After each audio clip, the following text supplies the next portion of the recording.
नमस्कार।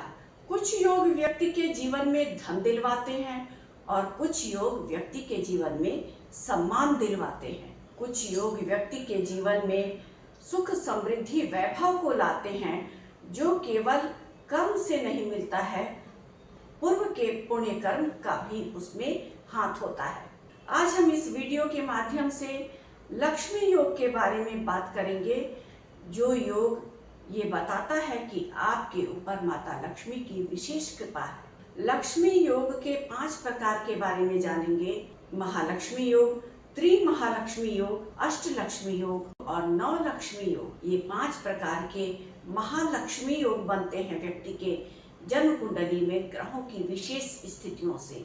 इनमें से अगर कोई एक योग भी बन जाए तो जातक पर लक्ष्मी माता की विशेष कृपा होती है। अगर आपके जन्म कुंडली के भाग्य भाव के स्वामी केंद्र के स्थानों में बैठे हों, उच्च की राशि में या स्वराशि में या अपनी मित्र की राशि में, फिर से हम सुने, अगर भाग्य भाव के स्वामी केंद्र के स्थानों में, उच्च की राशि में, स्वराशि में या अपने मित्र की राशि में बैठे हों केंद्र के स्थानों में, और लग्नेश भी बलवान हो, तो ऐसे में लक्ष्मी योग का निर्माण होता है। जन्म कुंडली के त्रिकोण के स्थानों को लक्ष्मी की संज्ञा दी गई है।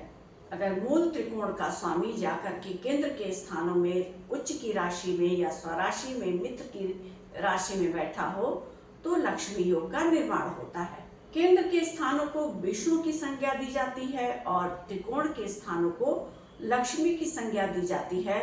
तो विष्णु और लक्ष्मी का युति होना यानी मिलन होने की स्थिति हम समझते हैं। अगर इस तरह का योग जन्म कुंडली में बनता है कि मूल त्रिकोण के स्वामी केंद्र के स्थानों में अपनी उच्च की राशि में, स्वराशि में या मित्र की राशि में बैठे हों, तो विष्णु और लक्ष्मी के मिलन की स्थिति को हम समझते हैं इस योग से। ऐसे जातक के ऊपर माता लक्ष्मी की कृपा होती है। अगर त्रिकोण का स्वामी केंद्र के स्थानों में स्वराशि या उच्च राशि या अपने मित्र की राशि में बैठा हो तो ये धन योग का निर्माण कर देता है। बहुत शुभ स्थिति होती है। यहाँ पर लग्नेश का बलवान होना बहुत आवश्यक है, क्योंकि लक्ष्मी प्राप्त करने के लिए परिश्रम व्यक्ति को करना पड़ेगा, और परिश्रम करेगा कौन? तो स्वयं व्यक्ति करेगा।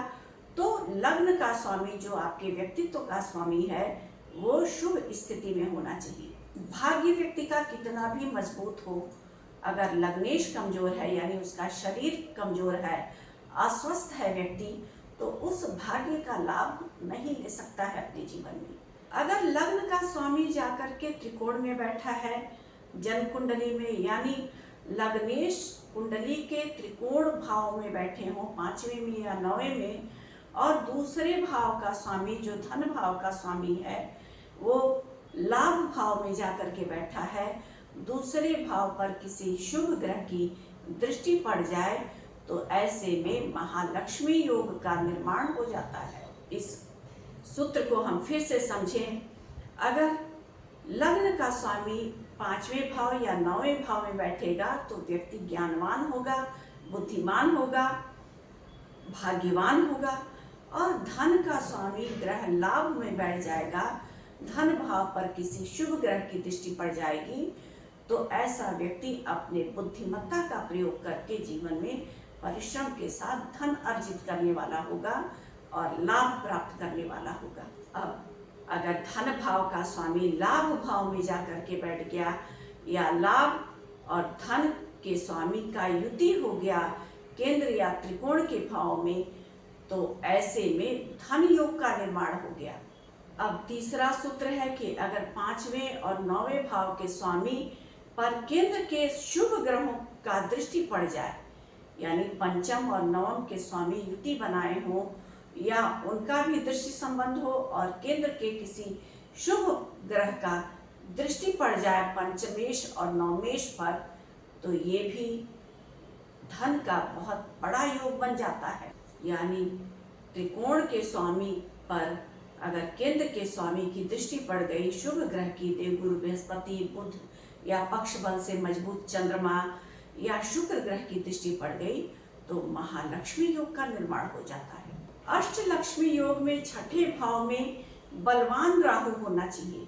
अब अगर छठे भाव में बलवान राहु बैठा है तो पांचवी दृष्टि उसके दशम भाव पर पड़ेगी, कर्म के भाव पर। तो ऐसा जातक अपने जीवन में 2 और 2 जोड़ करके 4 बनाने वाला होगा। और साथ ही गुरु ग्रह केंद्र के स्थानों में बैठे हों, राहु पर गुरु ग्रह की दृष्टि पड़ रही हो या गुरु ग्रह पर राहु की दृष्टि पड़ रही हो तो अष्टलक्ष्मी योग का निर्माण हो जाता है। छठे भाव में बैठ करके राहु शत्रुहंता योग भी बनाएगा।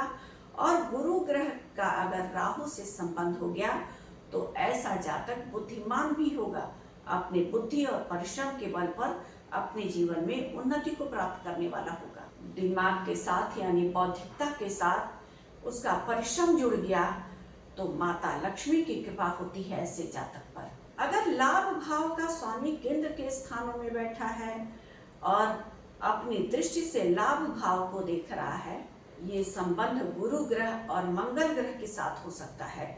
अगर लाभ भाव के स्वामी गुरु ग्रह या मंगल ग्रह हो केंद्र के स्थानों में बैठ करके लाभ भाव को देखें तो 9 लक्ष्मी योग का निर्माण होता है। अगर लाभेश गुरु ग्रह हो और केंद्र के सप्तम भाव में बैठ जाएं तो अपनी 5वीं दृष्टि से लाभ भाव को देखेंगे। और साथ ही 9वें भाव का स्वामी स्वराशि के होकर के बैठे हों, यानी लाभ भाव के स्वामी केंद्र के स्थानों में बैठे और लाभ भाव पर दृष्टि जाए और 9वें भाव के स्वामी भाग्य भाव के स्वामी स्वराशि के होकर के बैठे तो बन जाता है 9 लक्ष्मी योग। ये योग कठिन है बनना, लेकिन जिसकी कुंडली में बन जाता है वो जातक बहुत धन कमाने वाला होता है। उसके जीवन में धन, सुख, समृद्धि, ऐश्वर्य सब कुछ होता है। ग्रहों की ये स्थितियां जिसके जन्म कुंडली में बन रही हों, ऐसा व्यक्ति संपत्तिशाली होता है।